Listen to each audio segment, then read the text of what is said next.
Soc en Jordi Serrallonga. Bé, jo crec que avui el protagonista d'aquesta sessió és el documental, el Caminant entre cavernícoles, però sí que voldria d'alguna manera començar per donar les gràcies al Centre de Cultura de Sant Josep i a l'Auditori Barrades per haver-me convidat a participar en aquest nou cicle de Pessics de Ciència, més pensant que la persona o el científic que li estem dedicant a aquestes sessions és en Charles Darwin, que és, podríem dir, el meu científic de capçalera. I no només hi ha científics de capçalera, sinó que hi ha persones de capçalera. I en aquest cas, tota la gent que treballa al Centre de Cultura de Sant Josep sempre m'ha rebut molt bé, sempre m'ha estimat molt i jo soc molt content de ser aquí a l'Hospitalet participant un cop més en aquest Pessics de Ciència. Com molt bé deia abans el Ferran, vaig inaugurar el Pessics de Ciència i, si no recordo massa malament, ell ha dit que això va començar el 2003 i el 2013 es van celebrar els 10 anys també dels Pessics de Ciència i van tenir la gran amabilitat i va ser una cosa que em va fer molta il·lusió de participar de nou. I avui podríem dir que podria semblar una frase feta, però estic molt feliç de participar un altre cop i m'han emocionat molt les paraules del Ferran perquè d'alguna manera aquí m'hi sento sempre a casa. I un altre dels llocs on m'hi sento sempre a casa és a l'Àfrica. De fet, avui aquesta sessió que hem vist de la primera part del documental de Caminant entre cavernícoles s'ubica geogràficament en el continent africà. I si això ho relacionem amb el protagonista d'aquest cicle, que és en Charles Darwin, hem de dir que la primera persona, el primer científic que es va atrevir a establir la idea que nosaltres veníem de l'Àfrica va ser precisament en Charles Darwin. Penseu que a l'època d'en Darwin, que era el segle XIX, en aquella època, fora de pensar que nosaltres veníem d'éssers divins, que formaven part d'una creació divina, nosaltres al segle XIX, si haguéssim fet una enquesta pel carrer, tothom ens hagués dit que veníem dels famosos Adán i Eva. És a dir, però no només una persona del carrer, sinó ens ho hagués dit també un acadèmic universitari.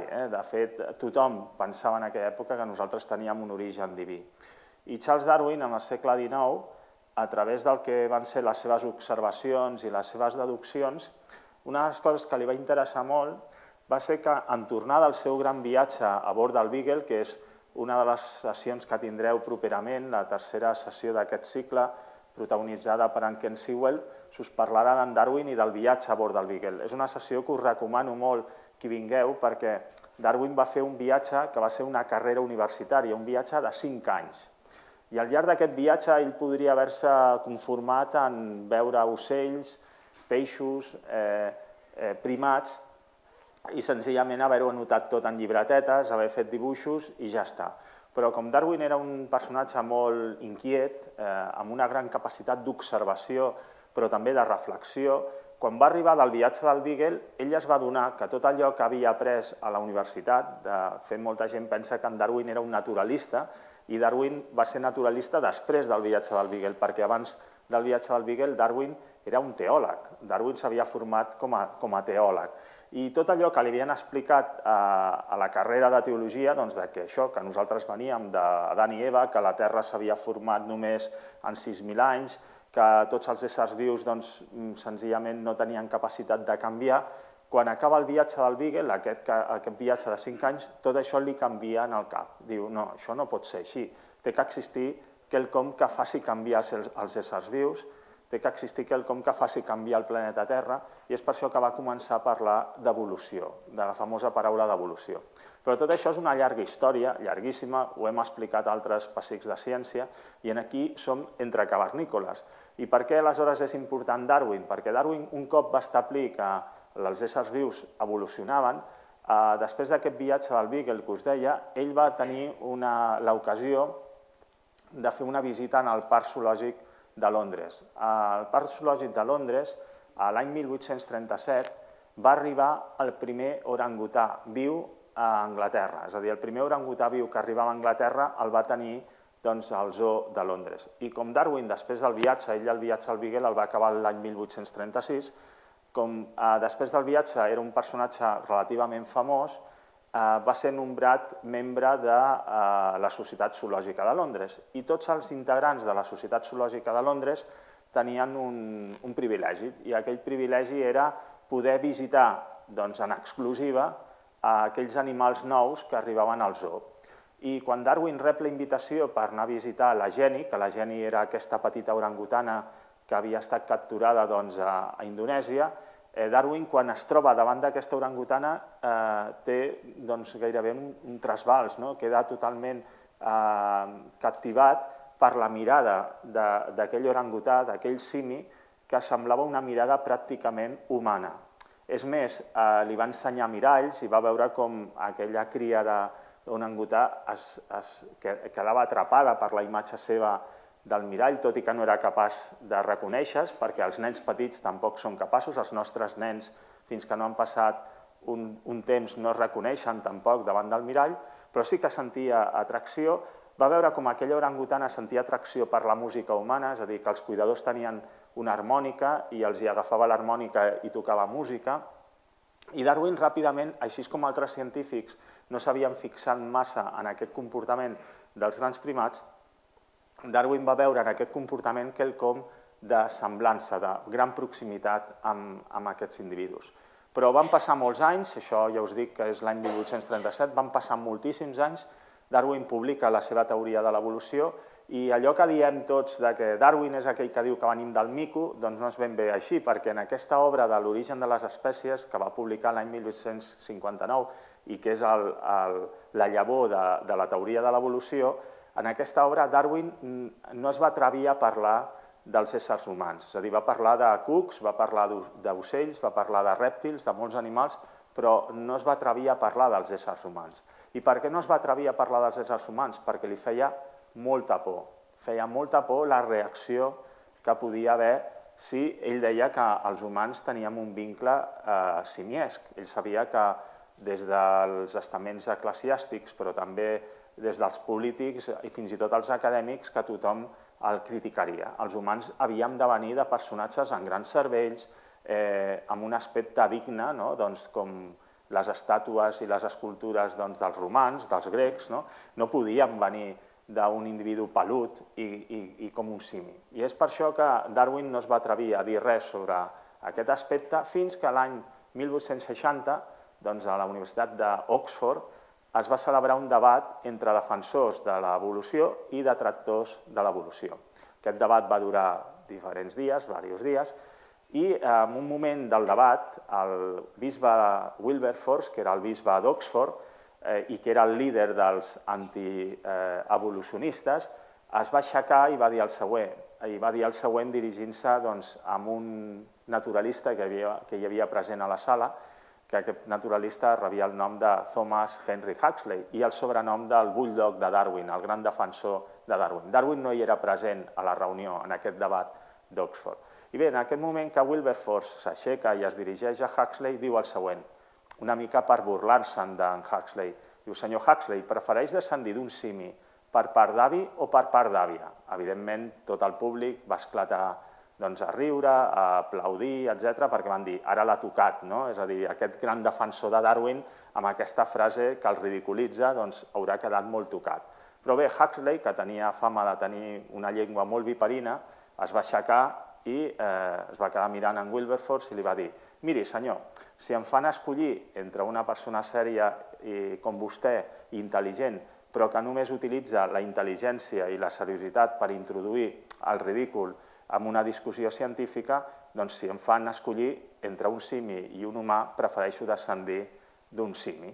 I aleshores va ser allà, en aquell moment, en aquest punt del debat, on va néixer el mite, la frase de que era Darwin aquell que deia que nosaltres veníem del mico, perquè Huxley, al dir això, que preferia descendir d'un simi, una de les dames de la sala, Lady Webster, es va posar dempeus, es va posar la mà al front i va dir descendir d'un simi, quin horror, i va tenir un esglai. Aleshores, tota la premsa, tota la comunitat de l'època va fer aparèixer aquesta expressió de que gràcies a Darwin s'estava estenent la idea que nosaltres veníem del mico. Ja us dic que això aterroritzava a molta gent, el pensar que nosaltres veníem d'algú amb un aspecte absolutament similar. Si més no, heu estat mirant el documental i heu vist quina pinta tenen aquests ancestres nostres. I bé, el fet és que Darwin no va ser protagonista de la frase, però sí que és cert que l'any 1871 publica finalment una obra, si més no tan important com l'origen de les espècies, que és l'origen de l'ésser humà. I en aquesta obra de 1871, en aquest origen de l'ésser humà, Darwin ens diu una cosa molt atrevida, i és el fet que nosaltres ens assemblem molt als orangutans, o ens assemblem molt als ximpancers, o ens assemblem molt als goril·les, senzillament pel fet que compartim un mateix ancestre amb aquests animals. És per això que Darwin va ser el primer a dir que ximpancers i humans, que ens assemblem realment molt a nivell d'aspecte físic, però també de conducta, avui sabem que a nivell genètic són molt propers, doncs ell va d'alguna manera justificar aquesta gran semblança, aquesta gran proximitat, degut al fet que compartíem un ancestre comú. I el més atrevit d'en Darwin va ser dir que si havíem d'anar a cercar aquest ancestre comú, l'havíem d'anar a cercar al continent africà. I aquí ve la part interessant de la història, i això connecta molt bé amb el documental i connecta amb el cicle, amb el nostre personatge, en Darwin. Resulta que això és una part fonamental, aquesta deducció, perquè Darwin no va trepitjar mai el continent africà. Així com el nostre científic, que és en Wilson, que va amb el Land Rover i fa un viatge en el temps i va a l'Àfrica i té l'oportunitat, des d'un punt de vista de la màquina del temps, de la ficció, de ser en contacte amb la Lucy i amb altres homínids, resulta que en Darwin no va trepitjar mai l'Àfrica. El seu viatge de 5 anys a bord del Beagle el van portar sobretot per Amèrica, però no va trepitjar el continent africà. Si no va ser mai a l'Àfrica i no havia trobat mai els fòssils, com per exemple els d'aquesta Lucy que desapareix al final, doncs resulta que com va ser Darwin capaç de deduir que nosaltres veníem d'Àfrica i que hi fos cert aquesta teoria? Doncs ell ho va plantejar per una raó. I com era una persona molt observadora i que utilitzava molt bé la lògica, va dir el següent: si nosaltres observem a ximpancers, a goril·les i humans, ens assemblem molt, d'acord? El que hem dit abans, compartim un mateix ancestre segons el que ell va estipular.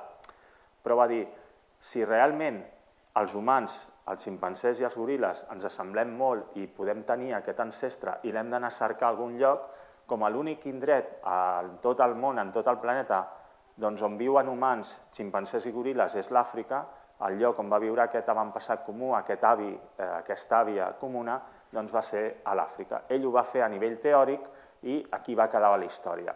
Si la idea que veníem d'un origen simiesc va escandalitzar a la seva època, en el XIX, la idea d'un origen africà encara va ser un insult major, sobretot per l'establishment britànic, però per tota Europa en general. Com podia ser que algú digués que nosaltres veníem d'Àfrica, d'un indret, Àfrica, on moltes nacions encara estaven raptant, estaven robant a persones africanes per vendre-les com a esclaus. Senzillament, en el XIX encara hi havia la mercaderia d'esclaus, de persones, i bàsicament eren persones africanes. Si aquestes persones es venien era perquè eren considerades inferiors i aleshores era impossible pensar que d'un continent que tothom el veia com un continent de gent despullada, sense bons costums, perquè no tenien òperes, ni tenien conservatoris, ni tenien sopars així de gala, ni vestien amb smoking, etc., com podia ser que els europeus vinguessin d'una gent així. I és per això que Darwin va ser fortament criticat, durant molt de temps, fins al segle XX, que al segle XX resulta que tota una sèrie de primers científics van començar a trobar els fòssils que van demostrar que Darwin tenia raó. I on van trobar aquests fòssils que demostraven que Darwin tenia raó? Doncs precisament a l'Àfrica. Els fòssils dels nostres ancestres, dels nostres avis i àvies més antics, són en el continent africà. I això es ve trobant no només arran de la Lucy, que es va trobar l'any 1974, com es diu molt bé aquí al documental.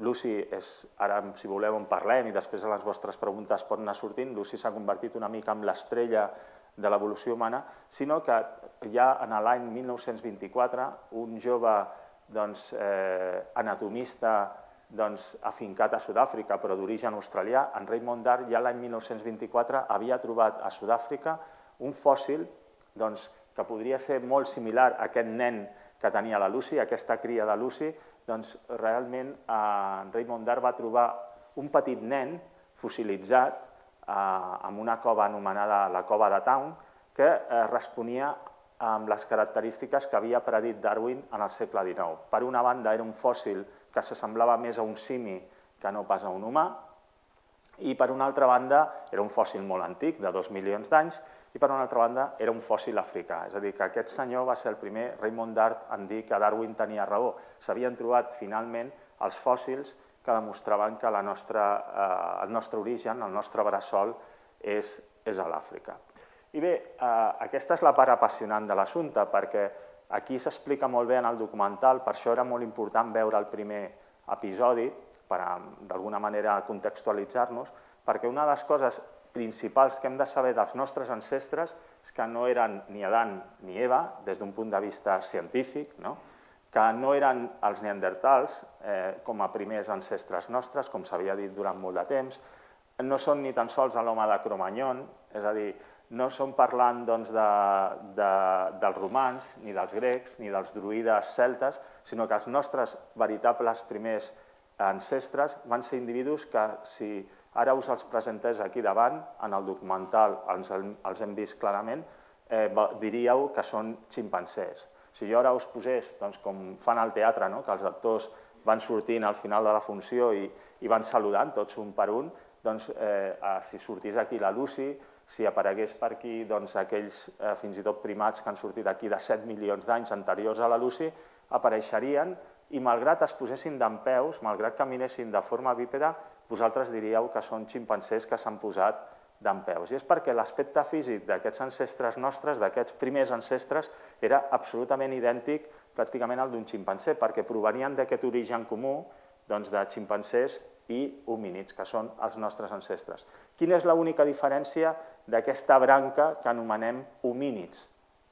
Doncs la característica que per molt pinta de simi, per molt aspecte simiesc, eren individus que caminaven sobre dues cames. Aquesta era bàsicament la diferència. I el que queda molt clar en el documental, penso que per això està molt encertada aquesta idea, que si no fos per aquesta característica de caminar dempeus, no hi hagués hagut cap més diferència, bàsicament cap diferència gran i enorme.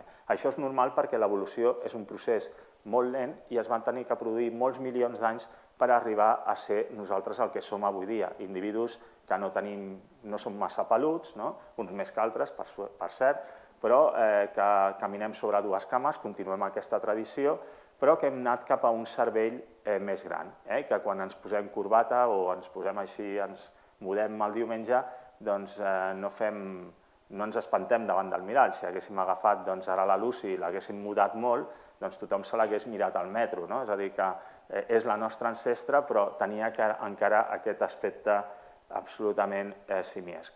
Dit això, no sé, tu, Ferran, tu ves marcant-me el tempo, és a dir, quan jo vegi que algú m'està fent així és que haig de parar, però sí que és cert que, dit això, a mi m'agradaria que, evidentment, això és un documental que intenta ser un documental per tots els públics, que intenta explicar les coses fins i tot des d'un punt de vista una mica cinematogràfic, perquè així és més comercial, i malgrat a mi m'encanta, per això el vam recomanar, que és el que havíeu de veure, és a dir, seria tonto per part nostra ara criticar-lo perquè som els que l'hem projectat, però sí que és cert que des d'un punt de vista científic jo us voldria matisar alguns aspectes.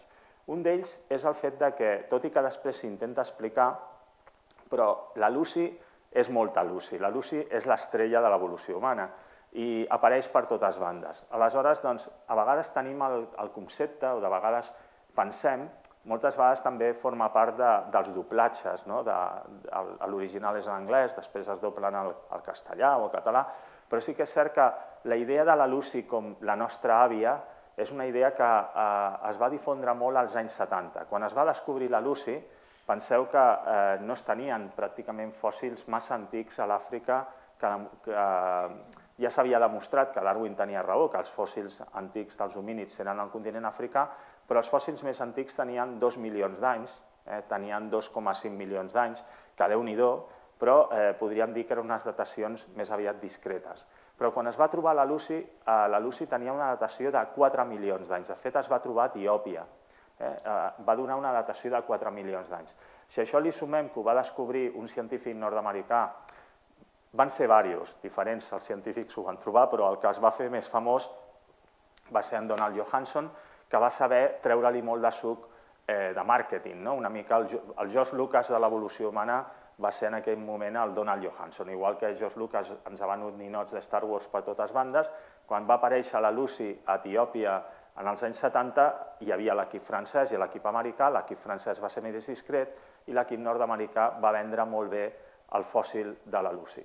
I va aparèixer una sèrie de llibres, sobretot un d'en Johanson, que es titulava de la següent manera. Aquí el va publicar Planeta, en el seu moment, va vendre centenars de milers de llibres, va ser un best-seller, que és Lucy, el primer antepasado.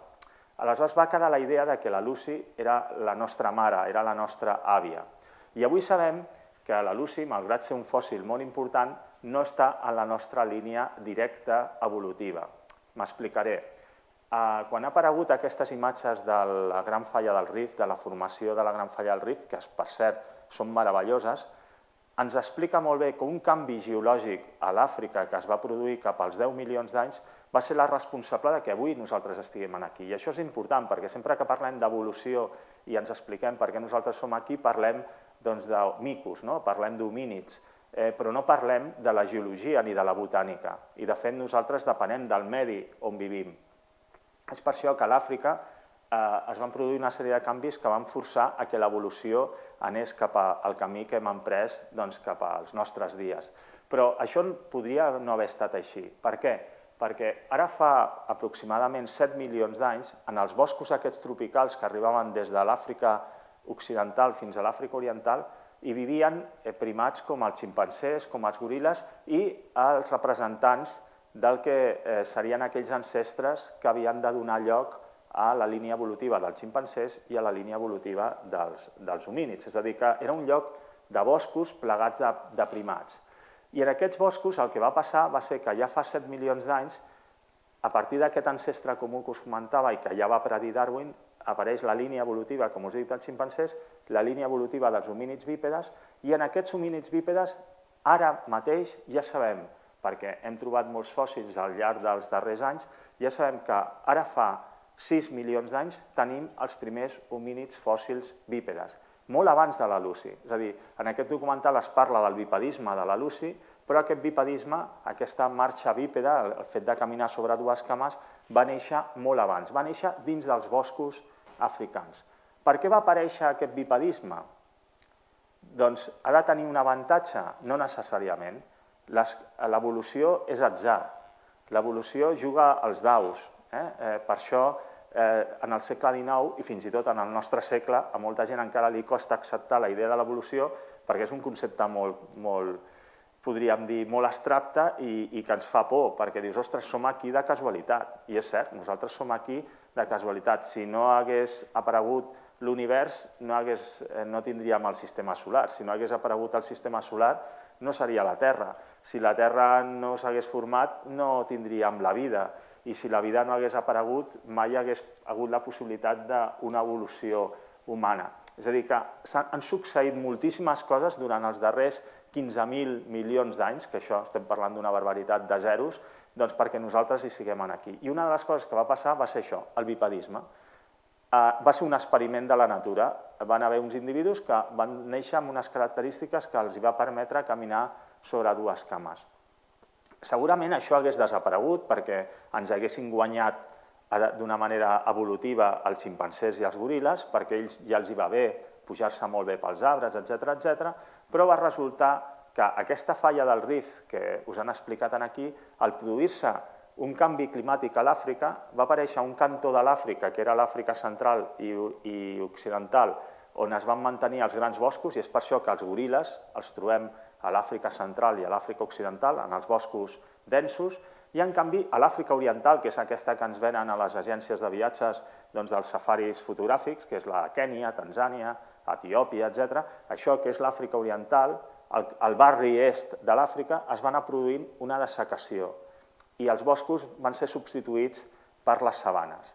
I què va resultar? Que en aquests espais oberts de sabana Aquest bipedisme que havia nascut a l'interior del bosc ara fa entre 6 i 7 milions d'anys va resultar ser un gran avantatge adaptatiu, que és allò que ens havien explicat moltes vegades a l'escola, a l'institut, a la universitat, que ens diuen bé, ens van posar dempeus per veure per sobre de les altes herbes, que és una de les coses que es diu aquí al documental, no? Si vas dempeus tens una millor visibilitat, si vas dempeus estalvies energia en els desplaçaments, que és això que ens expliquen també del tema que seria potser equivalent a un paquet de galetes, però un paquet de galetes, mireu les calories que té, i Déu-n'hi-do.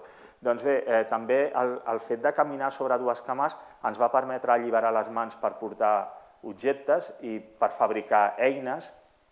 El fet d'anar sobre dues cames ens va permetre no escalfar-nos tant quan som sota la insolació solar, etc. Aleshores, totes aquestes coses que no eren un avantatge enorme quan érem dins del bosc i que segurament ens hagués portat cap a l'extinció, quan aquests homínids es van veure obligats a sortir dels boscos que estaven reduint-se per buscar, doncs podríem dir, el menjar i la subsistència en els espais oberts, aquest bipedisme va resultar ser un gran avantatge. I és per això que aquests individus que tenien cervells petits, que s'assemblaven molt encara a un simi, però que caminaven sobre dues cames, van tenir major possibilitat de sobreviure en els espais oberts que no ximpancers, goril·les, que es van quedar només en els espais de bosc. Bé, aquest és el camí una mica que ens ha portat fins aquí i només que vull que entengueu que aquest camí no és un camí d'un homínid que va darrere l'altre, sinó que és un camí en forma d'arbre. La nostra evolució és com un arbre, on tenim diferents branques, s'han anat quedant els nostres avantpassats més antics, però també l'assaig d'algunes espècies que no van acabar de triomfar, i això ha acabat portant cap a una espècie que és l'Homo sapiens, que som nosaltres. Com anem de temps? 5 minuts? Bé, doncs amb aquests 5 minuts també us voldria explicar una cosa molt important del documental, una mica per deixar-vos tranquils.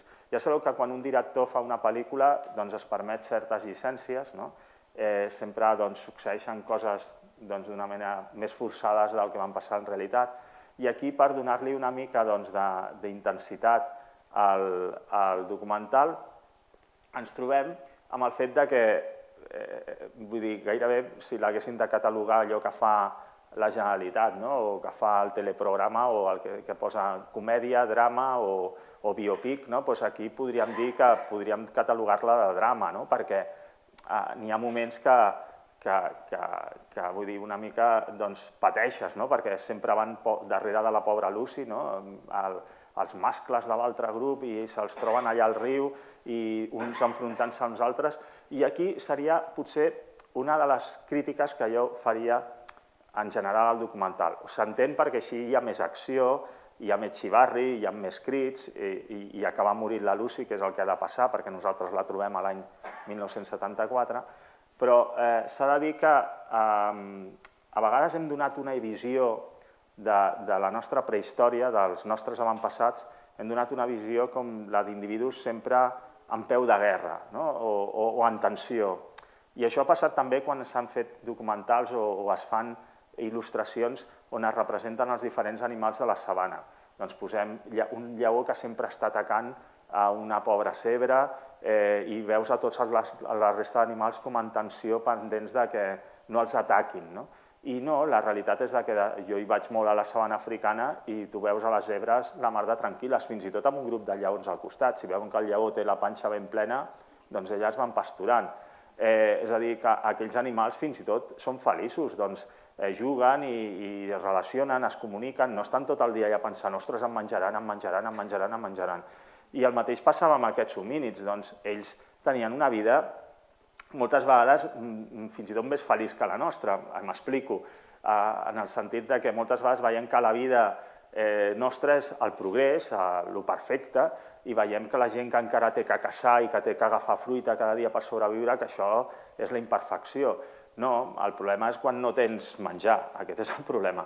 Però aquesta gent tenia molt de menjar, aquests homínids, per petits que fossin i per poc intel·ligents que es diu aquí, que la intel·ligència també és una cosa relativa, la intel·ligència és com tu t'adaptes en el medi. Però sí que és cert que la imatge que podem treure del documental és que sempre hi havia esbatussades. I ben bé això no és així. Penseu que la visió que tenim de la prehistòria moltes vegades ha vingut donada per la reacció que va haver després de la Segona Guerra Mundial, que va haver com una imatge molt negativa dels éssers humans. És a dir, els éssers humans som personatges que sempre anem a la guerra, que sempre ens destruïm, etc. Després va sortir una visió molt més bucòlica. Amb la guerra del Vietnam van haver tota una sèrie d'antropòlegs i antropòlogues, sobretot a universitats nord-americanes, a Berkeley, etc., a Califòrnia, amb el moviment hippie, que van dir que els homínids eren individus molt pacífics i que anaven fent l'amor i no la guerra i totes aquestes coses. Doncs bé, ni una cosa ni l'altra.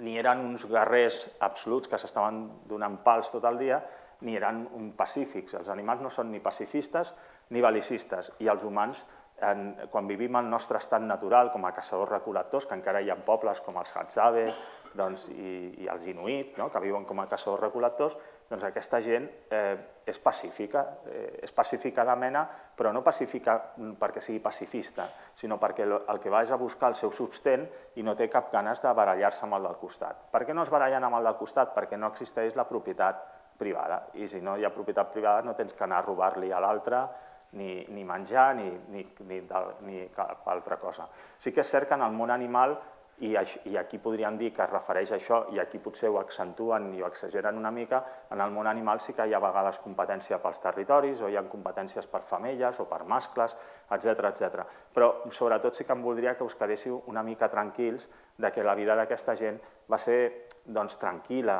i parsimoniosa, que no era constantment aquesta batalla contínua, que això és més una qüestió de guió perquè hi hagi una víctima, que és la pobra Lucy, que després quedarà fossilitzada i nosaltres la trobem.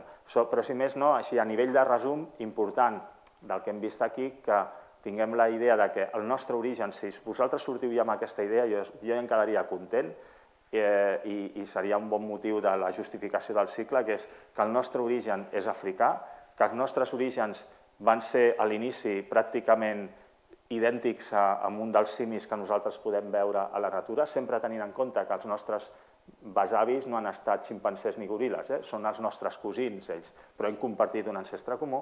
I després la idea aquesta de que aquests individus es van posar dempeus per un tema d'atzar, que aquest bipedisme va resultar ser un avantatge enorme per tenir un èxit evolutiu, i aleshores, malgrat no tinc accions a la BBC ni em paguen, però us recomano molt que veieu el segon documental i el tercer, perquè allà anireu esbrinant què és el que va passar després, com a partir d'aquests individus que els anomenem australopithecus, que australopithecus vol dir simi del sud, austral és sud, pithecus simi, es van anar transformant, evolucionant cap als primers representants del gènere Homo. Si us interessa, a YouTube es poden veure aquests episodis de forma gratuïta, és a dir, que avui quan arribeu a casa, com passa amb les telenovel·les aquestes, aneu a buscar el segon capítol i allà us trobareu amb els famosos Homo habilis, que ja us avanço, us faig una mica de spoilers d'aquest, de que li assalten el Land Rover del pobre home, del Wilson, que és el científic, als Homo habilis, i li comencen a arrencar coses del cotxe i tot això. És a dir, que aquí ja parlaríem dels primers representants del gènere humà que van portar al cap d'un temps a una sèrie d'homínids, que són els Homo ergasters, o més coneguts com a Homo erectus, que van sortir del continent africà, van colonitzar Àsia, van colonitzar Europa. Àsia es van acabar extingint, però a Europa van donar lloc al cap d'un temps amb els neandertals. Els neandertals són uns altres homínids que es van extingir, uns homínids que van tenir cervells més grans que els nostres, i vosaltres direu, bé, i aleshores d'on hem sortit nosaltres? D'Adam i Eva, no? Perquè si els d'Àsia es van extingir i els d'Europa es van extingir, d'on ve l'Homo sapiens, que som nosaltres? Doncs venim del continent africà, perquè aquells homínids erectus que s'havien quedat a l'Àfrica no van sortir tots cap a Àsia i Europa, sinó que uns quants es van quedar a Àfrica, aquests van acabar evolucionant cap a l'Homo sapiens, que va aparèixer a Àfrica, és a dir, som africans per partida doble, va haver un moment que tots vàrem ser negres, i aquests Homo sapiens negres van acabar sortint cap a Europa, cap a Àsia, cap a Austràlia, i ho van colonitzar tot, i van colonitzar fins i tot l'Auditori Barrales, i és per això que som aquí. I molt bé, doncs ara jo crec que el més important, més que el rotllo que us acabo de fer així en plan acadèmic antic, sense diapositives i que vosaltres feu les preguntes o dubtes o pors que tingueu de si acabarem, si realment algun dia ens sortirà un fill o net tan pelut com els que hem vist per aquí, però penseu que era bona gent, era molt bona gent. A veure, primer voluntari o voluntària, si no, escollo jo a dit. La teoria aquesta de la... Bé, en primer lloc, el que sí jo voldria deixar-vos molt clar, ja sabeu que quan es fa una pel·lícula sempre jo que te la compres després en DVD i com passa molt amb Blade Runner, que et diuen el muntatge del director, i el muntatge del director sempre és més llarg que el del productor. El productor, quan veu que un Ridley Scott o un Stanley Kubrick t'ha plantat una pel·li de 4 hores, diu, escolta, que això ho hem de fer comercial, ha de durar 2, i agafen les estisores i pam, pam, pam, comencen a tallar. I aleshores, en el cas de quan jo faig una xerrada, com soc el productor i director alhora, doncs us faig la versió llarga, és a dir, us faig la versió llarga, que és la versió científica. Però, evidentment, la ciència no té cap tipus d'interès de negar o d'anar en contra de la teoria creacionista. És a dir, cuidado amb això, jo com a científic jo tinc que exposar les dades empíriques. I això no té per què negar que altra gent tingui idees de tipus creacionista o mític, etc., al voltant dels orígens de la humanitat. El que passa és que, com a mi m'han contractat per fer la xerrada, si us explico la versió creacionista, en 3 segons acabem. Us dic, som aquí perquè som aquí, i punt. És a dir, que no hi hauria volta de fulla. Efectivament, deixant de banda la broma, jo tinc molts col·legues, jo particularment soc agnòstic, però tinc molts col·legues que treballen en evolució humana o en evolució de les granotes o en evolució d'altres tipus, que fan, ai, no preocupis. Gràcies. Treballen en evolució de moltes coses i alhora són creients. El que sí que tenen molt clar és que quan són fent ciència deixen davant de la creença i el diumenge o el dissabte o el dia que toqui ells van a un temple o a casa seva tenen la seva idea, etc. Però sí que és cert que vull constatar que la ciència no té cap interès en carregar-se ni el monstre del llac Ness, ni Adán i Eva, ni res per l'estil. Però sí que és cert que quan hem d'explicar evolució o hem d'explicar aquests homínids per què estan aquí, si ho volem fer des d'una vessant científica, sabem que amb les proves que tenim fòssils es pot demostrar. És a dir, existeix, no hi ha buits, no és allò que diguis, ostres, és que no sabem com ha anat això. No, ara, per sort, ho sabem. I gràcies a Darwin, que va donar el primer peu. Després, molt bona pregunta, la segona part. És una pregunta que ens podria portar a un seminari, ja no una altra conferència, sinó a tot un seminari. De fet, efectivament, moltes vegades, quan parlem de l'evolució, ho reduïm tot a Darwin. Però té una explicació, hi ha una explicació lògica, i és el fet que Darwin no és el pare de l'evolució. El pare de l'evolució, el mot evolució, el terme evolució, el pare és en Lamarck, que vostè l'ha citat, l'ha esmentat i m'encanta que ho faci.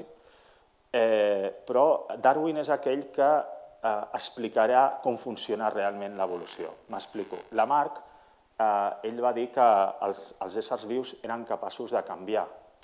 Això va ser el primer intent exitós de trencar amb la teoria precisament creacionista, tot i que Lamarck era creient. Lamarck creia en un inici diví, que és el que passa amb molts evolucionistes actuals, doncs creuen que hi ha un origen, ni que hi hagi un Big Bang, però que l'impuls inicial ve per part de la divinitat, o per exemple en el cas dels animals, que n'hi hauria l'ànima i coses per l'estil. Però sí que és cert que Lamarck, tot i que venint del món del creacionisme, ell pensa, això que ens han dit sempre, que a la Bíblia, al Gènesi, que els éssers vius van ser creats a semblança del que són avui dia, doncs és un mite. Els animals poden tenir un origen diví, però tal com han aparegut a la Terra, van canviant, poden evolucionar, poden canviar. I ell va posar l'exemple de la girafa, que el coll llarg de la girafa actual vindria d'una girafa de coll curt. Que la girafa de coll curt, a força d'estirar el coll per arribar a les fulles més altes, doncs anirien naixent individus amb el coll cada vegada més llarg i així s'hauria anat evolucionant, la paraula és aquesta, evolucionant cap a la girafa actual. És per això que Lamarck és el pare de la teoria de l'evolució. Però si us fixeu, aquesta idea d'anar estirant el coll per arribar a les fulles més altes ens planteja una màxima que ell va escriure, que és la necessitat crea l'òrgan. Segons Lamarck, per explicar el bipedisme, que de fet, en algun moment, en els documentals tipus aquest de la BBC, aquí el de la BBC per això el vaig recomanar perquè és molt curós, si haguéssim plantejat el de l'Odissea de l'espècie hagués estat diferent, que és un altre documental que es va fer sobre aquesta època, on a vegades quan s'explica el bipedisme, fins i tot per part de científics que són evolucionistes i darwinians, quan expliquem el bipedisme moltes vegades es cauen en el lamarquisme. Per què? Perquè es diu, ens varen posar dempeus perquè era el millor avantatge que podíem tenir a les sabanes. Per això jo us he volgut plantejar que aquí un dels perills que hi ha al documental és que ens apareix la Lucy pràcticament sempre enmig d'una sabana. I el que sabem avui dia és que la Lucy va viure en un espai forestal també. El bipedisme va néixer dins del bosc, avui ho sabem clarament. I si el bipedisme hagués nascut per veure per sobre de les altes herbes, doncs això no s'ajusta. És a dir, si va ser dins del bosc, per què apareix el bipedisme? I és per això que us he dit el tema de l'atzar. Perquè moltes vegades en els llibres, en els documentals, es diu que el bipedisme va aparèixer per veure per sobre les altes herbes, per alliberar les mans, etc. I això ens portaria a la teoria de la girafa que va estirant el coll, el coll, el coll. I avui què sabem? Que per molt que tu estiris el coll, el coll, el coll, el coll, per exemple, anem a fer-ho en un cas real. Ara la gent envia whatsapps tota l'estona, no? I abans deies SMS, ara són els whatsapps. Tu veus un xaval de 14, de 13 anys, jo els veig al metro, en el tren, quan envien els whatsapps i els dits els hi van que jo no els hi veig, no? És a dir, van amb una velocitat enorme. I hi ha estudis publicats a revistes científiques mèdiques serioses on diuen que els dits de la generació d'adolescents actuals estan canviant degut a aquests enviaments de SMS. Però això és molt greu, plantejar que si estan canviant en aquesta generació d'adolescents, això ens porti que en el futur els seus fills i els seus nets tinguin aquestes malformacions en els dits. Si vosaltres aneu a un conservatori, tota la gent que està a l'aula de cello, de violoncel, doncs tenen els dits pràcticament deformats d'estar sempre a les mateixes posicions. I quan es casen, i fins i tot es poden casar amb una noia o amb un noi que toca el mateix instrument, quan tenen un fill, els dits del seu fill, ai las, són normals. Perquè se li deformin, tindrà que començar a tocar molts anys el violoncel. I quan hi ha dos nedadors olímpics que han guanyat no sé quantes medalles que es casen, els dos estan quadradots, es casen, tenen fills i els fills neixen normals. I si volen que el fill estigui quadrat i toblerone i tal, doncs el nano tindrà que començar a fer piscines, tindrà que començar a fer gimnàs i tot això. És a dir, que els caràcters que anem desenvolupant en vida, en principi, si no queden codificats en els nostres gens, no deixen descendència. Per això aquí la gran importància de Darwin, i per això jo em decanto per Darwin. Lamarck va donar el gran pas de plantejar-nos que l'evolució existia, però Darwin ens va explicar quin és el sistema, com funciona, que és el de la selecció natural. El sistema de la selecció natural, la teoria de selecció natural, ja us dic, jo a vegades em passo tot un any intentant-ho explicar a la universitat i encara tens alumnes que et diuen «però vols dir?» I és perquè, clar, ens costa molt d'entendre, però el nostre ull, que té unes parpelles, que es mou, etc., ve d'una primera cèl·lula fotosensible. Si no m'equivoco, fins i tot, ara quan sortiu, si encara el quiosc és obert, al National Geographic d'aquest mes hi ha un article sobre l'evolució de l'ull, que rau en un llibre que va escriure en Richard Dawkins, que és El relojero ciego, on Dawkins ens explica molt bé com pot evolucionar un ull des d'una primera cèl·lula fotosensible fins al nostre ull actual. I compte que el nostre ull actual no és el millor de la natura. De fet, els calamars gegants tenen un ull encara més perfecte que el nostre i les àligues tenen un ull perfectament adaptat a la seva forma de vida. Però sí que és cert que què és el que ha passat al llarg de l'evolució? Doncs us hi diré, és com si jo ara mateix us digués, vaig a plantejar-vos un tema, si jo us digués que ara agafo un ximpanzé i li poso una màquina d'escriure davant, de les d'abans, d'aquelles, un ordinador, però la de màquina d'escriure és més romàntic perquè fa soroll i tot això. Però si us digués que li poso un paper en la màquina d'escriure en aquest ximpanzé i us dic que acabarà escrivint la primera frase del Quixot, segur que tots vosaltres em diríeu que això és impossible. Doncs és possible. Sabeu com? Ara imaginem, agafem el ximpanzé, per suposat el ximpanzé no ha llegit el Quixot, per suposat el ximpanzé no li hem ensenyat a escriure, però resulta que si el ximpanzé aleatòriament comença a tocar les tecles i en el moment que ha arribat en els caràcters que conformen o configuren la primera frase del Quixot, li traiem el paper, ara imaginem que nosaltres fem el paper de selectors naturals, que és el que fa la natura, la selecció natural. Agafem, mirem totes les lletres que ha escrit aleatòriament el ximpanzé i aleshores marquem, fixem aquelles que per atzar ha posat en el lloc correcte o han aparegut en el lloc correcte. I marquem també aquelles lletres que no estan en el lloc correcte, però que hi figuren dins del que és la primera frase del Quixot. Això s'assembla molt a un joc que molts de vosaltres segurament heu jugat, que és el Mastermind. Us en recordeu d'un joc que el Mastermind era una combinació de colors i tu li havies d'endevinar l'altre, no? Però com potser no heu jugat tots, per això us poso l'exemple de la màquina d'escriure, perquè resulta que si nosaltres amb un bolígraf vermell anotem i fem un cercle en les lletres que per casualitat estan ben posades i amb un bolígraf negre anotem aquelles lletres que no estan correctes però que sí que hi figuren en aquesta frase del Quixot, resulta que si després li tornem a posar el paper en el ximpanzé, però aquest paper que li posem al ximpanzé ja hi figuren les lletres que estaven ben posades i ell només té que picar en els forats on encara falten lletres, després de molts i molts i molts i molts intents acabarà escrivint o acabarà apareixent la frase primera del Quixot. Faran falta molts intents, però sí, s'ha fet i això són models que els podem fer matemàticament, etc. Però la natura va així. La natura és una perdigonada d'experiments constants, amb un li surt les ales una mica més llargues, amb un altre més curtes, etc.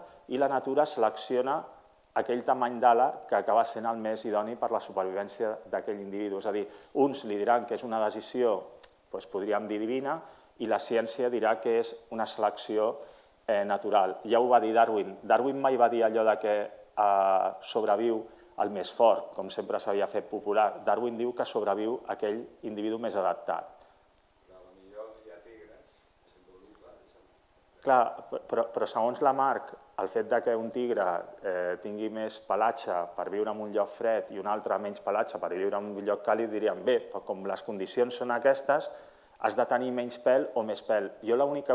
Ja sé que és difícil entendre-ho perquè moltes vegades fins i tot els evolucionistes darwinians ens ho han explicat així, no? Bueno, necessites més pèl, acabes desenvolupant més pèl. No, és que el que pot passar és que mai acabis desenvolupant aquella característica que t'hagués fet sobreviure.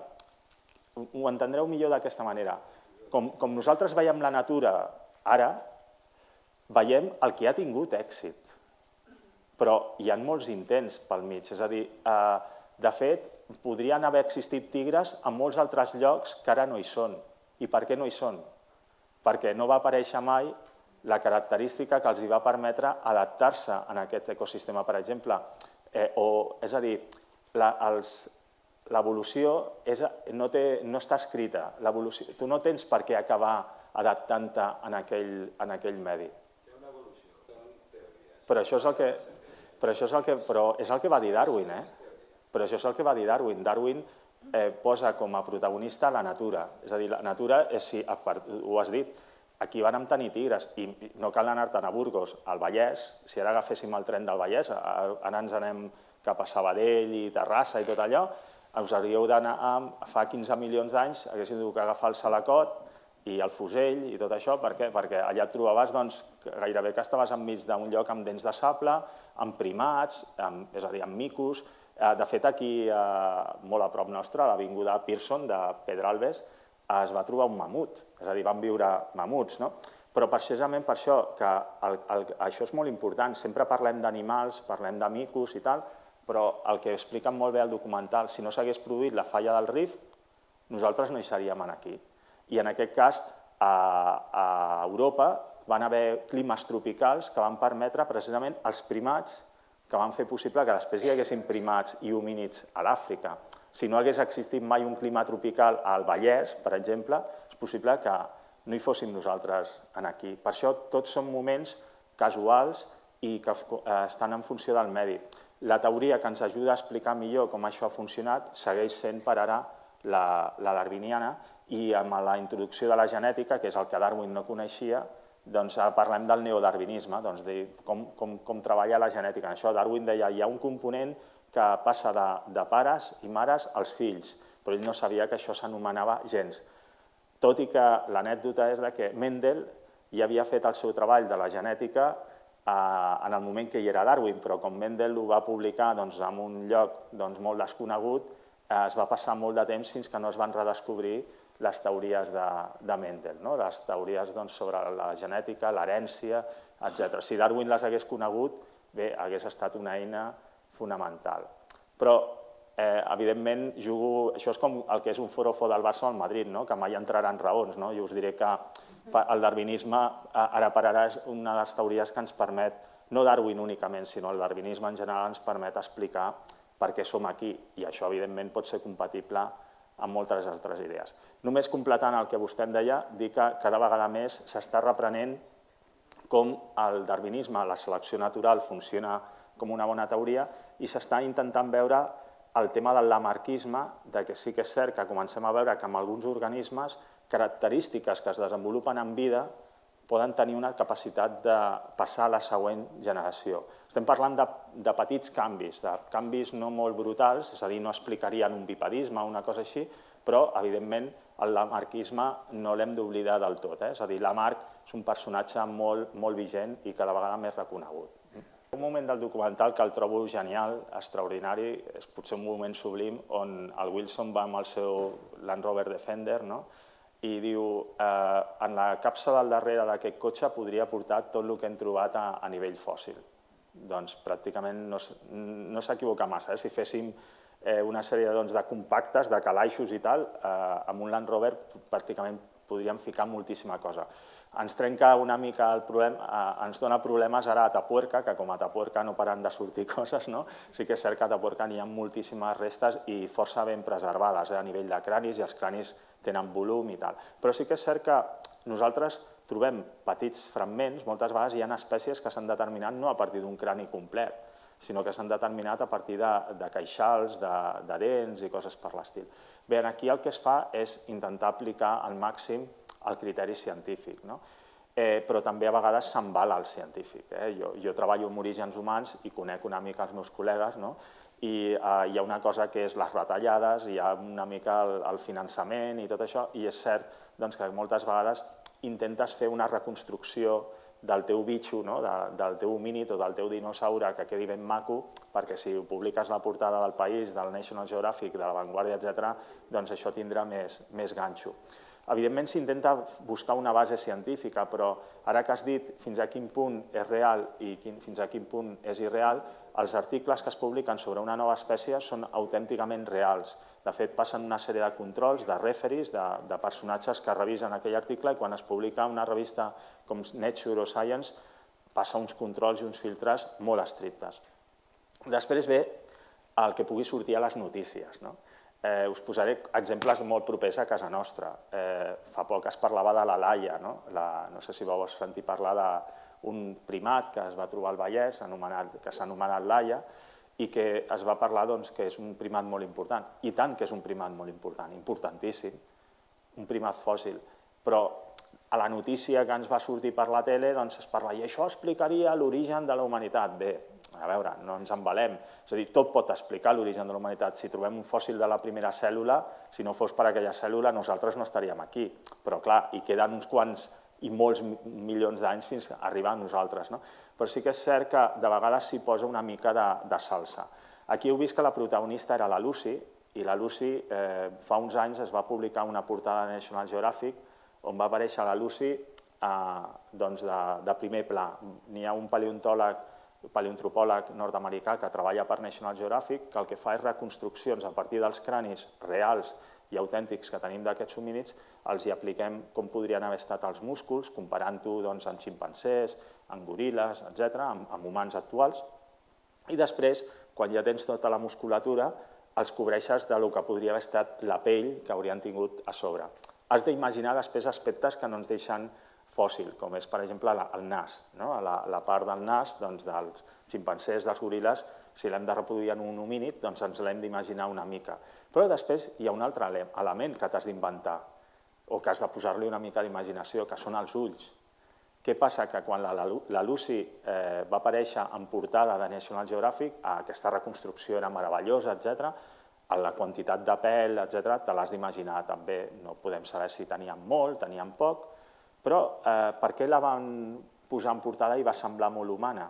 Perquè el fons d'ull dels ulls d'aquesta Lucy era un fons d'ull blanc. El seu fons d'ull blanc li donava un caràcter molt humà, una mirada molt humana. Si li haguéssim posat un fons d'ull negre, ens hagués quedat un aspecte més simiès, més de King Kong. Aleshores, si l'artista, en aquest cas científic, es va permetre aquesta llibertat, que no sabem si és veritable o no és veritable, però efectivament fins aquí no podem saber si tenien més pèl, menys pèl, etc. Ara, amb la genètica, a mesura que recuperem DNA fòssil, que només els més antics s'ha pogut recuperar dels fòssils de Tapuerca, de la cima de los huesos, sí que comencem a saber coses molt interessants. Per exemple, que els neandertals, molts d'ells, eren pells rojos. És a dir, això ho sabem gràcies als gens que ens determinen que un individu sigui pell roig. Després, coses més relacionades amb Spielberg. Ara que s'ha estrenat o que es va estrenar la darrera de la saga d'aquesta de Jurassic Park, una de les crítiques ferotges que s'ha fet des de la ciència, jo sempre dic que en això els científics no haurien de gastar saliva. Les pel·lis de romans són pel·lis de romans, i les pel·lis d'egipcis són pel·lis d'egipcis, i les pel·lis de dinosaures són pel·lis de dinosaures. Però sí que és cert que la pel·lícula Jurassic Park, la saga, té un assessor que és un paleontòleg molt famós als Estats Units. I aquest paleontòleg de dinosaures, que és molt famós i que fa llibres molt seriosos, clar, suposo que li paguen una morterada de dòlars per fer d'assessor i no es vol atrevir a dir-los als directors, en aquest cas el director, com s'ha de fer una pel·lícula o com no s'ha de fer, però sabeu que els protagonistes de Jurassic Park bàsicament són els velociraptors. Els velociraptors, gràcies a Jurassic Park, ens estem acostumats a veure'ls d'un tamany que a mi m'arribarien més o menys per aquí. I en canvi els velociraptors reals tenien aquest tamany. Eren no com gallinetes, però com una oca. Aleshores, clar, si tu fiques una oca assassina, tot i que una oca, si et fot una queixalada, ja sabeu que una picotada d'oca se t'emporta un dit, si vol, però vull dir, clar, si li fiques una oca d'un tamany així, doncs a nivell peli és més espectacular. Aleshores, un velociraptor amb un tamany més gran fa més por. Però alhora, la gran crítica va ser perquè quan es van fer les primeres pel·lícules de Jurassic Park encara no estàvem del tot segurs, però ara ja hi som molt segurs que els tiranosaures, per exemple, o els velociraptors, tenien el cos cobert de plomes. Clar, veure un velociraptor, un tiranosaurus rex tipus vedet del paral·lel, doncs suposo que no mata tant, no desmoralitza tant com veure un tiranosaurus com sempre l'hem vist, amb pinta de pell de cocodril o de mamba negra. Aleshores, què és el que ocorre? Que efectivament en aquest moment, a nivell de llicència cinematogràfica, per molt que els científics ja estiguin dient que aquests dinosaures estaven coberts de plomes, doncs ven encara més una pell així verda i més reptiliana. Dir-vos que això que estaven coberts de plomes no ens hauria de sobtar, perquè la baula intermitja entre els... De fet, si vosaltres aneu ara aquí a la Rambla, ara perquè ja estan ja mig endormiscats, però aquí a la Rambla, quan són els coloms per aquí per terra, doncs perquè molta gent li té por als ocells? Doncs perquè són dinosaures. El canari que pugueu tenir a casa o el lloro de l'avi o de l'àvia i tal, és un dinosaure. És a dir, que els hem canviat el nom, els diem ocells i aus per un tema que es va decidir canviar el nom, però són dinosaures. És a dir, els descendents directes del tiranosaurus, del velociraptor, són les nostres aus actuals. I això no ens hauria de sobtar, perquè si veieu un estruç corrent per la sabana, corre igual que va córrer un dinosaure. De fet, l'Spielberg, per fer córrer els seus velociraptors, van filmar a molts estruços, etc. La seva anatomia és exactament la mateixa. I la baula intermitja o intermèdia entre aquests dinosaures i el que anomenem nosaltres aus era un famós fòssil que potser alguns de vosaltres us deu de sonar i que apareix en molts museus, i jo sempre dic que se li hauria de donar més importància, que és l'Archaeopteryx. L'Archaeopteryx era un individu que quan es va trobar a Alemanya el primer, tothom va quedar al·lucinat perquè era un petit dinosaure, perquè té tota l'estructura d'un rèptil, però que té ales, i aquestes ales es veuen a les empremtes fossilitzades, es veuen les plomes. És a dir, que era un individu que ja tenia plomes. Per això es va dir, entre els dinosaures i les aus, que és una prova que l'evolució darwiniana existeix, hi ha aquests individus amb plomes. Però ara sabem que aquests individus van ser els intermedis cap a un tamany més petit, però que abans els seus ancestres també havien tingut aquestes plomes. Com ho sabem? Aquí no gràcies a la genètica, sinó perquè hem trobat també fòssils de la pell de tiranosaures i de sauròpodes d'aquest estil que tenien, on es veuen les cànules de les plomes, és a dir, que eren individus amb plomes. Això és genial, perquè evidentment la ciència cada vegada ens va dient més coses com eren aquests individus. El color real, fins que no trobem gens o millor fossilitzats, ADN fossilitzat de dinosaures, doncs no ho podrem saber.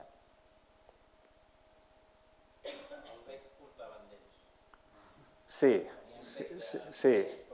efectivament, i després ho van anar perdent. És a dir, però la transició fins a un colom, és a dir, ara quan us mireu un altre cop un colom, amb més respecte, és a dir, perquè, de fet, quan jo soc a l'Àfrica i veus un estruç davant teu, Déu-n'hi-do, és a dir, que els estruços, cap broma, no? De fet, la gent que treballa en granges d'estruços sap molt bé, n'hi ha molts accidents i fins i tot accidents mortals, són animals molt forts i tenen unes urpes a les potes que no tenen res a envejar a les que podien tenir els dinosaures.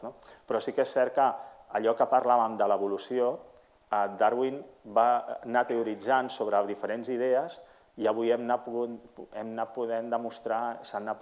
anat demostrant que existeixen aquestes baules que ens expliquen que hi ha aquests processos intermedis.